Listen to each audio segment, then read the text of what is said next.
जय माता की दोस्तों, मैं हूँ शिवगीता। सुख समृद्धि चैनल पर आप सबका स्वागत है। मैं आज की इस वीडियो में आपको चैत्र मास के शुक्ल पक्ष की कामदा एकादशी की व्रत कथा सुनाऊंगी। आप मेरे चैनल पर मेरे साथ अंत तक बने रहिएगा। मैं अब आपको कथा सुना रही हूँ। प्राचीन काल में भोगीपुर नामक एक नगर था। वहाँ पर अनेक ऐश्वर्यों से युक्त पुंडरक नामक का एक राजा राज्य करता था। भोगीपुर नगर में अनेक अप्सराएं, किन्नर तथा गंधर्व वास करते थे। उनमें से एक जगह ललिता और ललित नाम के दो स्त्री पुरुष अत्यंत वैभवशाली घर में निवास करते थे। उन दोनों में अत्यंत स्नेह था, यहाँ तक कि अलग अलग हो जाने पर दोनों व्याकुल हो जाते थे।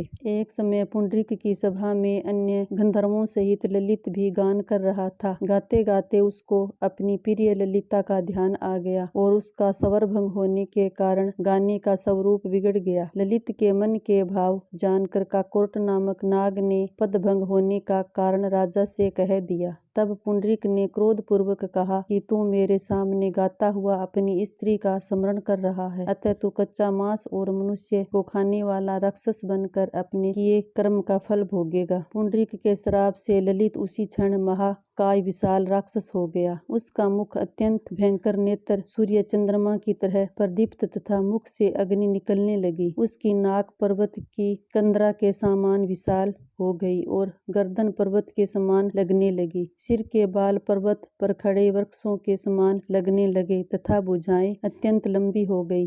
कुल मिलाकर उसका शरीर 8 योजन के विस्तार में हो गया। इस प्रकार राक्षस होकर वह अनेक प्रकार के दुख भोगने लगा। जब उसकी प्रियतमा ललिता को यह वृत्तांत मालूम हुआ तो उसे अत्यंत खेद हुआ और वह अपने पति के उद्धार का यत्न सोचने लगी। वह राक्षस अनेक प्रकार के घोर दुख सहता हुआ घने वनों में रहने लगा। उसकी स्त्री उसके पीछे पीछे जाती और विलाप करती रहती। एक बार ललिता अपने पति के पीछे घूमती घूमती विंध्याचल पर्वत पर पहुंच गई, जहां पर श्रृंगी ऋषि का आश्रम था। ललिता शीघ्र ही श्रृंगी ऋषि के आश्रम में गई और वहां जाकर विनीत भाव से प्रार्थना करने लगी। उसे देखकर श्रृंगी ऋषि बोले कि हे शुभगे, तुम कौन हो और यहाँ किस लिए आई हो? ललिता बोली कि हे मुने, मेरा नाम ललिता है। मेरा पति राजा पुंडरीक के श्राप से विशालकाय राक्षस हो गया है। इसका मुझको महान दुख है। उसके उद्धार का कोई उपाय बतलाइए। श्रृंगी ऋषि बोले, हे गंधर्व कन्या, अब चैत्र शुक्ल एकादशी आने वाली है, जिसका नाम कामदा एकादशी है। इसका व्रत करने से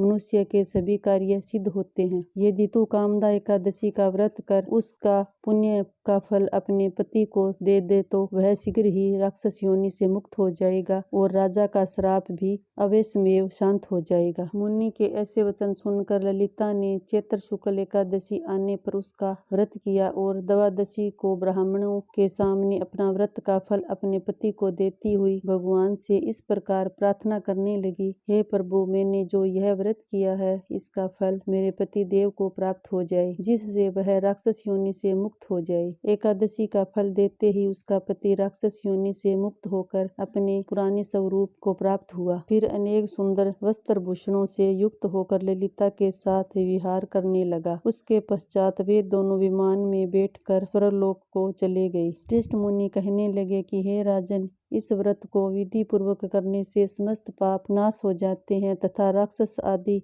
की योनि भी छूट जाती है। संसार में इसके बराबर कोई दूसरा व्रत नहीं है। इसकी कथा पढ़ने या सुनने से वाजपेयी यज्ञ का फल प्राप्त होता है। कहानी संपन्न हुई। मेरी छोटी सी वीडियो पसंद आई होगी तो आप मेरे चैनल को सब्सक्राइब करें, साथ में बेल आइकन को दबाएं, जिससे मेरी हर नई वीडियो की नोटिफिकेशन आपके पास सबसे पहले पहुंच सके। Thank you.